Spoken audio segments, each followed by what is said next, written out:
بسم اللہ الرحمن الرحیم 10 ربیع الثانی امام حسن عسکری علیہ السلام کی ایک خوبصورت نوری ملکوتی الفاظ پر مشتمل ایک تحریر ہے جس کو میں آپ کو ہدیہ کرنا چاہتی ہوں، اور اس تحریر کو میں نے اس لیے انتخاب کیا کہ آج کے دور میں ہر بندہ صراط مستقیم کی تلاش میں ہے۔ جو صراط مستقیم پہ ہیں وہ بھی پریشان ہو جاتے ہیں کہ پتہ نہیں میرا راستہ بھی کہیں ٹھیک ہے یا نہیں، اور ہر بندہ اپنے آپ کو درست سمجھتا ہے اور دوسرے کو وہ کفر کے فتوے دیتا ہے۔ اور اس تحریر کا بیان کرنا اس لیے بھی ضروری ہے کہ امام علیہ السلام نے اس میں بہت واضح طریقے سے آگاہ فرمایا ہے کہ اصل میں صراط مستقیم کیا ہے، لوگوں کے کتنے طبقے ہیں۔ تو اس تحریر کو سننے کے بعد ہمیں اپنا اندازہ کرنا چاہیے، جائزہ لینا چاہیے کہ ہم ان میں سے کون سے طبقے سے تعلق رکھتے ہیں۔ تو اس لیے غور سے اس تحریر کو سنیں تو انشاءاللہ یقین کی منزل حاصل ہوگی۔ قاسم حروی سے یہ روایت ہے بحار الانوار میں، اس کا بیان ہے کہ بنی اسباط سے ایک شخص تھا، اس نے امام حسن عسکری علیہ السلام کو ایک خط لکھا تھا، اور اس میں یہ لکھا تھا کہ آپ کے شیعوں اور موالیوں میں بڑا اختلاف پیدا ہو گیا ہے، تو آپ اپنی امامت کی کوئی واضح دلیل اور کوئی معجزہ ظاہر فرمائیں۔ تو امام علیہ السلام نے اس کے جواب میں یہ تحریر لکھی، اور اس کو یہ کہا، آپ نے اس کے جواب میں کہ اللہ تعالیٰ نے صاحبان عقل کو خطاب کرتے ہوئے یہ فرمایا ہے کہ کائنات میں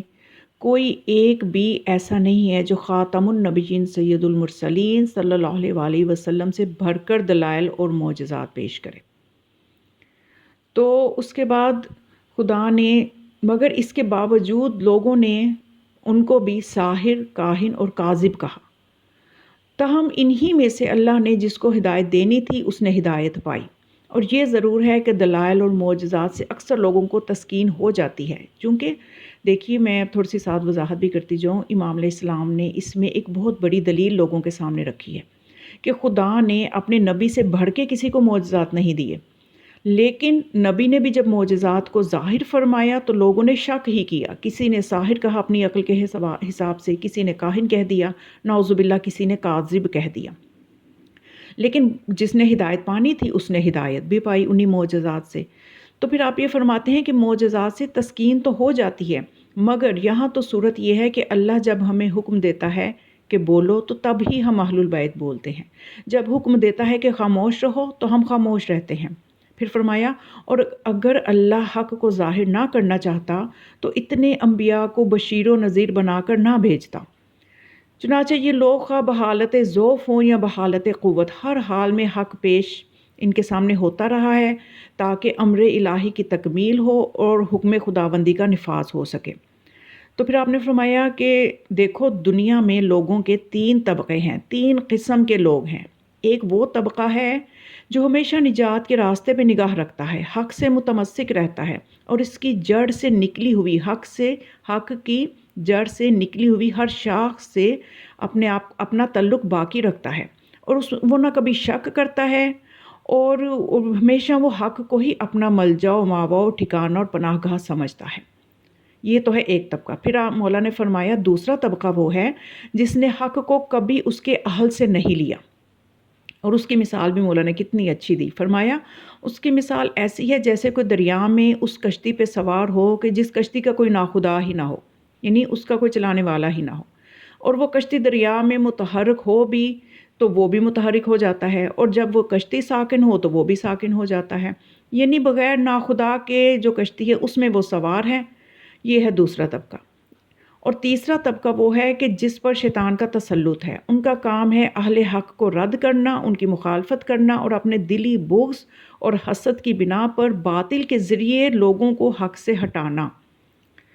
تو پھر اس کے بعد امام نے فرمایا کہ دیکھو آپ ان سب کو چھوڑو، یہ نہ دیکھو کون دائیں گیا کون بائیں جانب گیا، اس لیے کہ جب چرواہا اپنی منتشر بھیڑوں کو مجتمع کرنا چاہتا ہے تو بڑی آسانی سے مجتمع کر لیتا ہے۔ تو تم نے اپنے خط میں ہمارے شیعوں اور موالیوں کے اندر اختلاف کا ذکر کیا، تو جب وصیت جو ہے جس کے بارے میں ہوگی اور جو اولاد اکبر ہوگا وہی معیار امامت ہے، تو پھر شک کی کیا گنجائش ہے۔ یعنی مولا دیکھیں یہاں بتانا چاہتے ہیں کہ لوگوں کے 3 طبقے ہیں، ایک وہ ہے جو ہمیشہ حق سے متمسک رہتا ہے، ایک وہ ہے کہ جو اپنے آپ کو حق پہ تو سمجھتا ہے، لیکن اس نے حق کو اہل حق سے نہیں لیا،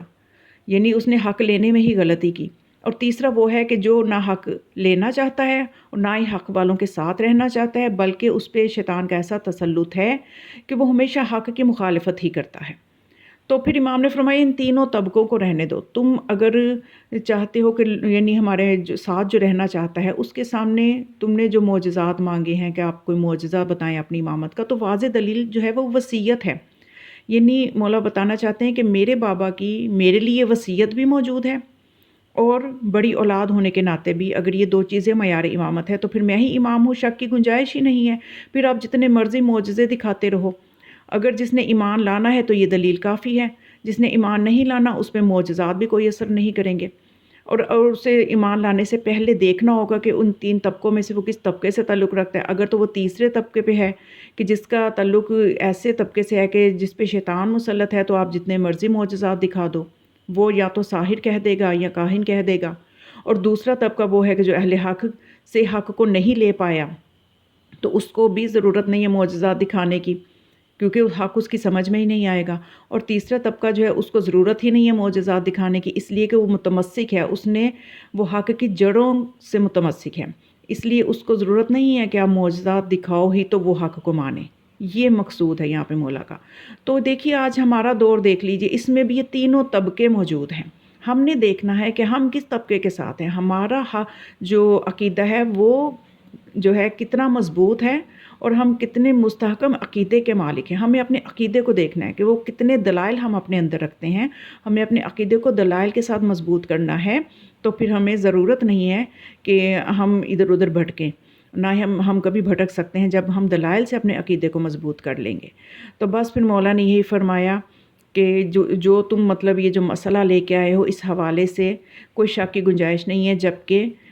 واضح طور پہ موجود ہے وصیت میرے بارے میں۔ تو پھر آپ نے فرمایا کہ جو تم سے ہدایت کا طالب ہو اس کی بہترین ہدایت کرو، اور اشاعت اور طلب ریاست سے دور رہو۔ یہ دونوں چیزیں جو ہیں،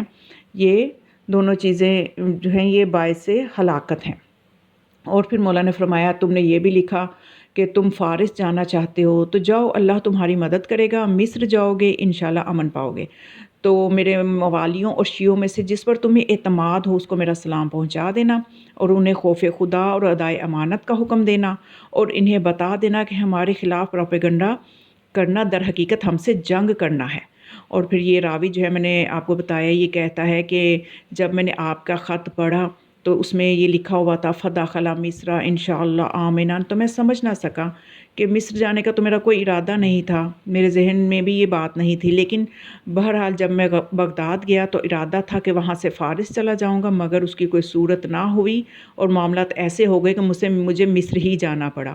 یعنی امام علیہ السلام تو دلوں کے بھید جانتے ہیں، اور وہ تو ایسا خدا کی طرف سے ایسے علم کے مالک ہیں، تو ہر بندے کے حالات سے واقف ہیں کہ اس کے ساتھ کیا ہوگا یا اس کے ساتھ کیا ہونے والا ہے۔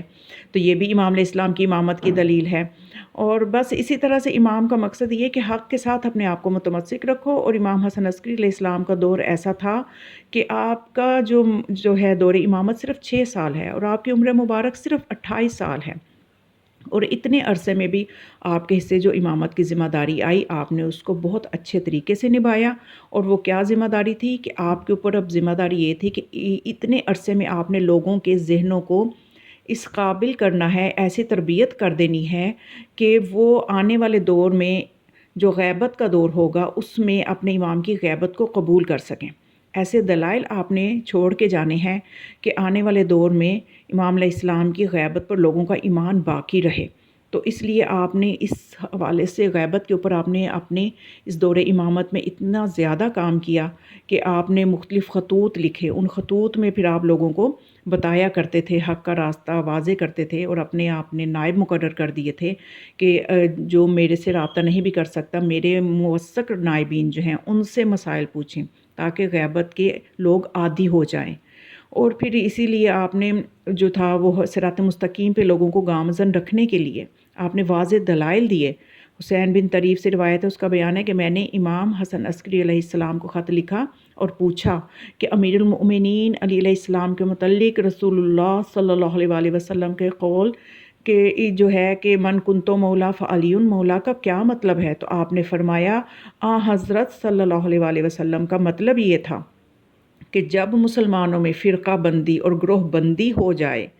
تو حضرت علی علیہ السلام ہی وہ ہیں کہ الہی گروہ کی علامت قرار پائیں، یعنی لوگوں کا عقیدہ اتنا مضبوط ہو جائے اور حق سے اتنے واقف ہو جائیں، حق کی ایسی معرفت ہو جائے کہ کتنی بھی گروہ بندیاں ہوتی جائیں لیکن لوگوں کو یہ پتہ اس پہ قائم رہنا چاہیے کہ جب رسول اللہ یہ فرما گئے کہ من کنتو مولا فعلی مولا، تو رسول کے بعد ہم نے مولا کس کو ماننا ہے، ہم نے حق کی علامت کس کو سمجھنا ہے، تو مولا علی علیہ السلام جو ہے وہ حق کی علامت قرار پائیں۔ یہی رسول اللہ کے فرمان کا مطلب ہے من کنتو مولا فعلی مولا۔ امام حسن عسکری علیہ السلام کے حوالے سے مزید خوبصورت معجزات اور آپ کے زمانے کے جو حالات ہیں ہر ایک کو جاننا چاہیے، اس بارے میں انشاءاللہ میں مزید، کیونکہ ایام امام حسن عسکری علیہ السلام ہیں تو میری مزید ویڈیوز بھی آئیں گی، اور ان کو جاننے کے لیے آپ نے چینل سے متمسک رہنا ہے اور ضرور اس کو سبسکرائب بھی کریں، اپنے عزیزوں تک بھی یہ خوبصورت معلومات پہنچائیں۔ السلام علیکم۔